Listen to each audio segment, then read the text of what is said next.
Cześć, witam Was Energik w kolejnym odcinku To było grane. Dzisiaj gra chyba jedna z, że tak powiem, najnowszych gier, jaka się pojawi w tej serii, ponieważ z 2004 roku jest to Silent Hill The Room, który brakował nam jeszcze w... No, powiedzmy sobie szczerze, ja uważam, że Silent Hill się kończy po czwartej części, także kolejne części Silent Hilla raczej się nie pojawią, chyba że w jakimś opowiadaniu zbiorczym typu Pogadajmy, gdzie opowiem o wszystkich częściach. Natomiast dzisiaj zajmiemy się czwartą częścią. Dlaczego dla mnie akurat Silent Hill 4 jest najlepszą częścią? No, aby Wam to wyjaśnić, muszę wspomnieć o mojej takiej jednej intymnej fobii, że tak powiem, z czasów mojego dzieciństwa. Otóż dzięki temu łatwiej zrozumiecie, dlaczego ta gra tak bardzo do mnie trafiła. Otóż gdy byłem mały, nie wiem ile miałem lat, nie potrafię tego określić w czasie, ile miałem lat. Bardzo bałem się zostawać sam w domu. Przypominało to jakąś fobię. Pamiętam taką sytuację, że kiedyś obudziłem się w łóżku i okazało się, że nie ma moich rodziców i wpadłem w jakiś taki amok, jakiś taki szał. No i to był dosyć spory problem, ponieważ gdy zacząłem chodzić do podstawówki, codziennie rano musiała przyjeżdżać do mnie babcia, żeby ktoś ze mną siedział, bo ja miałem taką fobię, żeby zostawać sam w domu. Nie była to klaustrofobia, bo ja się nie bałem małych przestrzeni, ale bałem się samotności, bałem się samemu przebywać w domu. I w sumie nie byłoby w tym nic dziwnego, gdyby nie to, że jest druga część tej historii, która... Może kiedyś zrobię z tego jakąś creepypastę, bo to też jest ciekawe. Druga część historii jest taka, że mam pewne wspomnienie z dzieciństwa. Ciężko mi powiedzieć, czy to jest wspomnienie, czy to jest sen, czy to był sen, czy to cokolwiek innego. No otóż mam coś takiego, znaczy ja tak to pamiętam, że siedzę w domu na kanapie i wpatruję się w futrynę, która stanowi przejście do przedpokoju, a dalej za przedpokojem jest kolejne wejście do pokoju. Ja siedzę w domu, siedzę na łóżku i wpatruję się w tą futrynę, nikogo w domu nie ma.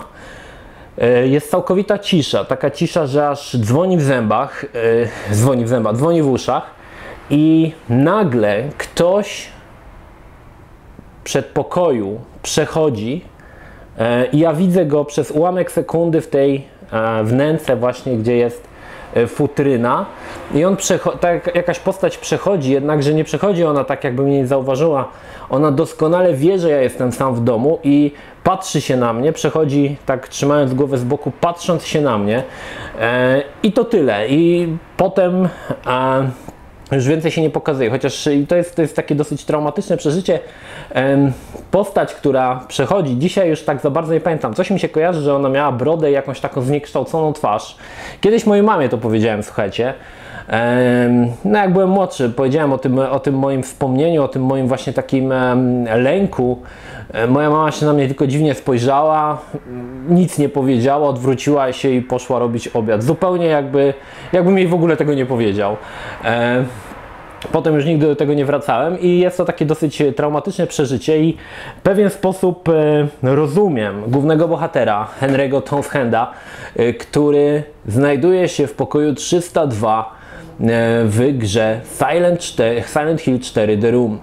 Tak jak mówiłem, wcielamy się w Henry'ego Townshenda, który jest zamknięty w domu, którego nie może opuścić. Na drzwiach wiszą pokaźnej jakości łańcuchy.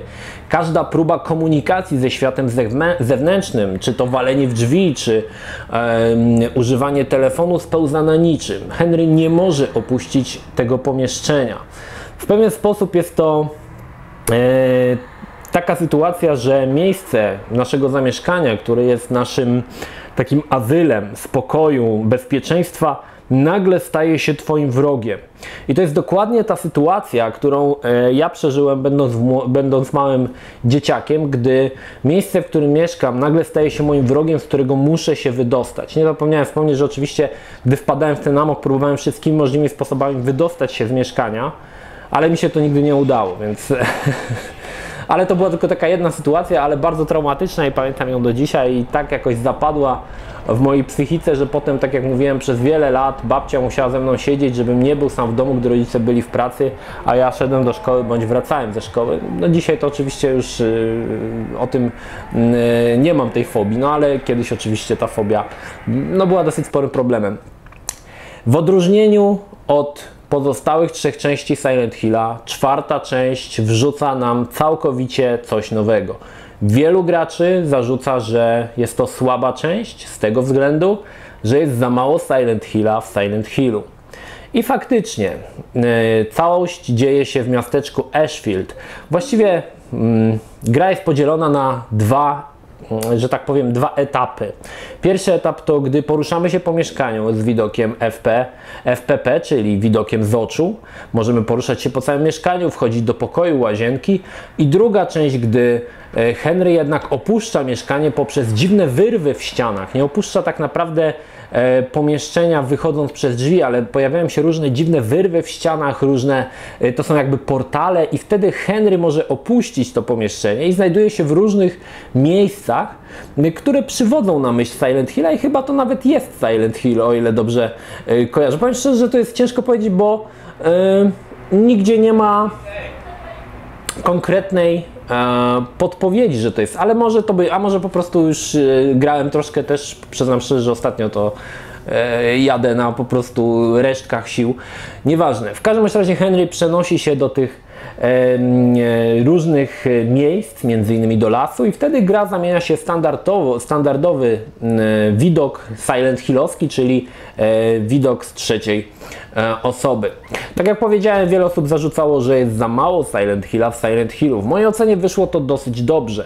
Po trzech częściach Silent Hilla, trzecia część już muszę przyznać, że troszkę nużyła. Ciągle te same miejsca, ciągle szpital, ciągle pielęgniarki. Podejrzewam, że gdyby 4. część zrobić na tej samej zasadzie, gracze by mieli po prostu już przesyt tego. Cały czas te same miejsca i podobny schemat działania w Silent Hill. Dlatego w mojej ocenie ta część wybija się ponad tą rutynę, która była w pierwszych 3 częściach i daje nam posmakować czegoś nowego. Oczywiście innym powodem, dla którego ta gra do mnie tak trafiła, to jest ta sytuacja, o której Wam powiedziałem wcześniej.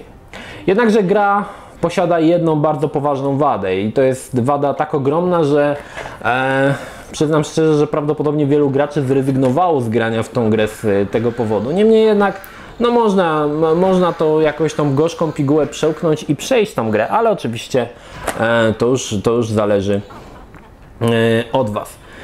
Silent Hill też jest, tak jak powiedziałem wcześniej, troszkę na innej zasadzie. To nie jest ten Silent Hill, który mogliśmy spotkać w pierwszej, drugiej, trzeciej części. Przede wszystkim gra ma zmniejszony poziom trudności. Tym razem walka jest dosyć prosta, może tak, i nie ma problemów, żeby wszystkich wrogów na swojej drodze pokonać. Wcześniej to było praktycznie niemożliwe, bo kończyła się amunicja, albo wiadomo, pałą siekać wszystkich, to bardzo szybko kończyła się energia, których też apteczek nie było za dużo. Natomiast tutaj faktycznie obniżono ten poziom trudności i gra się po prostu, może nam powiedzieć, przyjemniej, ale też nie stanowi ona jakiegoś zbyt dużego wyzwania.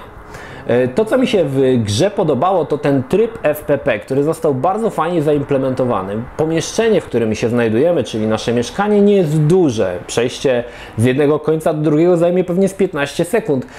Jest też słabo oteksturowane, ale podobają mi się smaczki, które w tej grze się znajdują. Przede wszystkim Henry może wyjrzeć przez okno i przez okno obejrzeć naprzeciwko budynek i zobaczyć, co ludzie w tym budynku robią. Małe postacie, które wykonują swoje zwyczajne czynności w poszczególnych pomieszczeniach, naprawdę podkręca klimat. Oprócz tego mamy kawałek ulicy, metro i parking. I te wszystkie elementy, które są często, można powiedzieć, spoglądanie przez to okno jest bardzo opcjonalne, ale faktycznie bardzo ono podkręca klimat. Dodatkowo Henry w swoim mieszkaniu, oprócz portali, do których może się przenieść do różnych części Silent Hilla, będę mówić, że to Silent Hill, oprócz tego może podglądać swoją sąsiadkę Eileen, która też wykonuje swoje codzienne czynności. Jest też możliwość na przykład spojrzenia przez Judasza w drzwiach i zobaczenia, co też dzieje się na korytarzu. I poszczególne te elementy, takie dosyć, tak jak mówię, są one dosyć opcjonalne i takie, można powiedzieć, pierdoły wprowadzają, że bardzo identyfikujemy się z tym bohaterem, że postarano się, aby takie różne minimalne rzeczy, które się znajdują w grze, żebyśmy też mogli robić. Właśnie chociaż to spojrzenie przez Judasza i zobaczenia, co tam jak rozmawia na przykład ktoś za drzwiami, możemy podsłuchać, no to jest, muszę przyznać, bardzo fajne. Zdecydowanie też mniej gra straszy niż poprzednie części. Nie wiem dlaczego, może z tego powodu, że zrezygnowano z takich niepokojących dźwięków, które były w poprzedniej części, ale potrafi czasami gra przestraszyć i nie są to może takie... Nie jest to może taki strach irracjonalny, jak był w poprzednich częściach, ponieważ tutaj pod względem fabularnym bardzo szybko dowiadujemy się właściwie, z czym mamy do czynienia i też ten element jest, nie ma tego zaskoczenia, może tak. Zaskoczenie natomiast jest, gdy rozwiążemy fabułę i okaże się, czym jest tytułowe Pokój, czyli Pokój 302. Muszę przyznać, że to jest fajnie rozwiązane i bardzo mnie to, gdy grałem pierwszy raz, bardzo mnie to zaskoczyło i faktycznie, o, ale super, nie? Także fabuła jest, rozwiązanie fabuły jest naprawdę dobre i muszę przyznać, że elegancko ono wypada. Zresztą tak jak chyba w każdym Silent Hillu, to zakończenie, no może po Roomie już te pozostałe, oprócz Shattered Memories, to tak nie było takich ciekawych zakończeń, ale tu jest naprawdę zakończenie ciekawe. Warto wspomnieć, że w odróżnieniu od pierwszych 3 części nie ma zakończenia UFO, są tylko poważne takie zakończenia, oczywiście są dobre i złe. To było grane Console Edition Silent Hill, powiedziałem, że w jedynce nie ma zakończenia UFO, w jedynce jest zakończenie UFO, nie ma go natomiast w The Room. No i wada gry, bardzo brzydka wada, która sprowadza się do poważnego backtrackingu. Właściwie przejście całej gry do połowy wiąże się z tym, że drugą połowę musimy przejść ponownie w tych wszystkich samych lokacjach, w których wcześniej żeśmy byli. Z tym razem jednak musimy jeszcze troszczyć się o Eileen, która w zależności od odniesionych ran będzie miało to wpływ na zakończenie naszej przygody. I muszę przyznać szczerze, że po połowie, które jest bardzo dobre i bardzo trzyma w napięciu, druga połowa, gdzie ponownie odwiedzamy te same lokacje, wszystkie identycznie te same lokacje, potrafi to naprawdę zmęczyć, zwłaszcza, że jeszcze musimy się troszczyć o tą Eileen, żeby ją nie capnął jakiś pies albo coś, bo jak oczywiście straci za dużo energii, to będziemy mieli złe zakończenie. I muszę przyznać, że to jest bardzo poważna wada. Nie wiem, z czego to wynika, czy z tego, że na szybko chciano tą grę zrobić. Oczywiście czas spędzony z grą jest dosyć długi. Nie wiem, ile dokładnie mi tam wyniosło na save'ie, ale dosyć sporo tego czasu. Chyba ze 12 godzin, może 13, jakoś tak. Tylko oczywiście ja gram... Nie wiem, czy to słyszycie.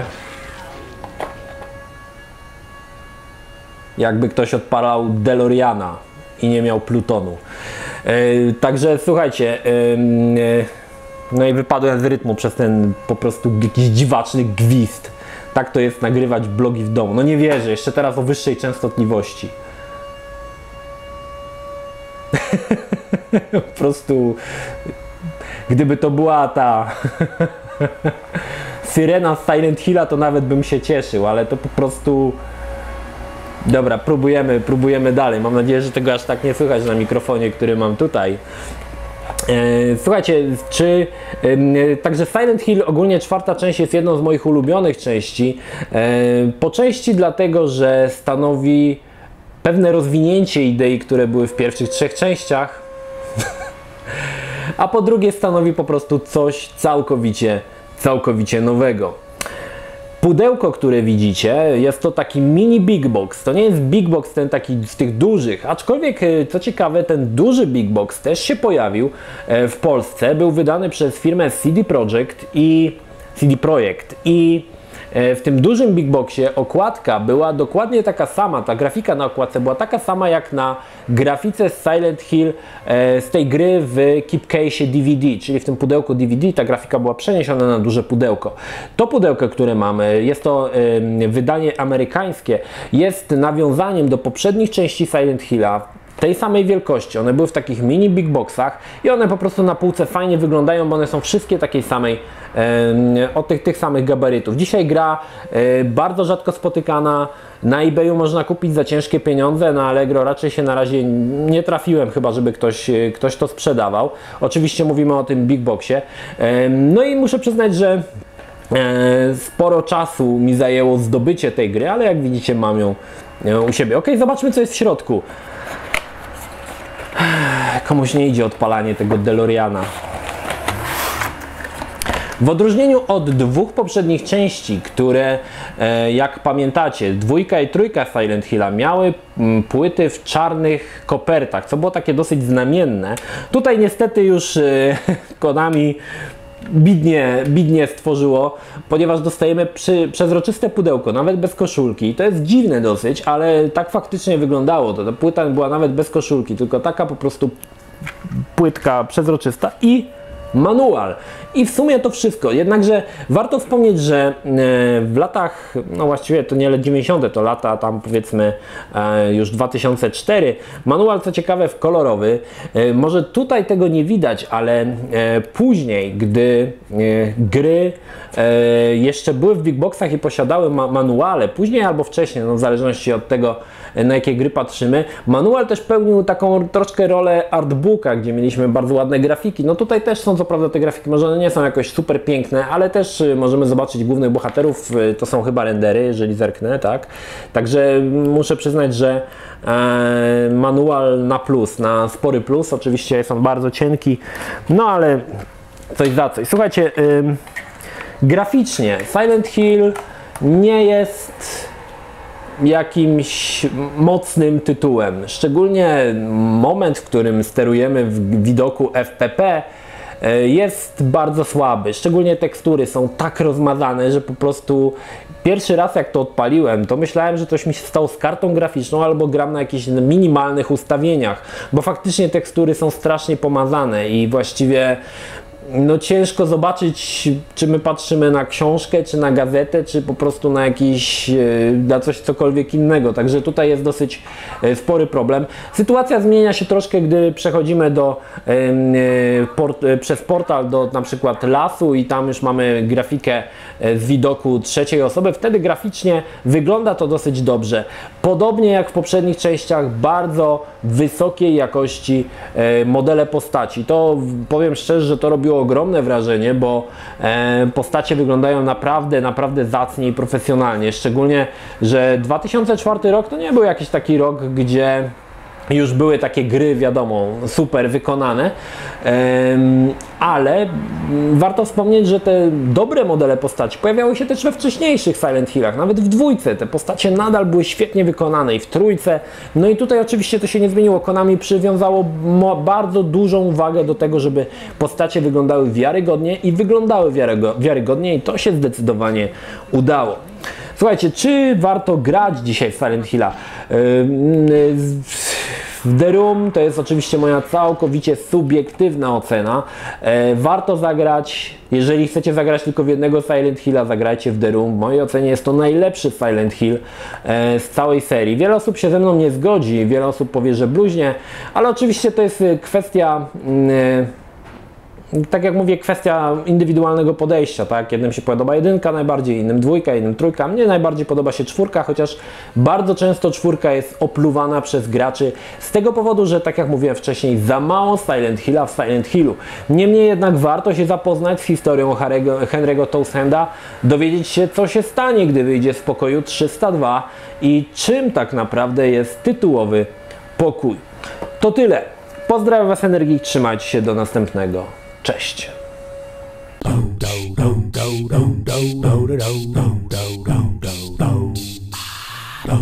la, la.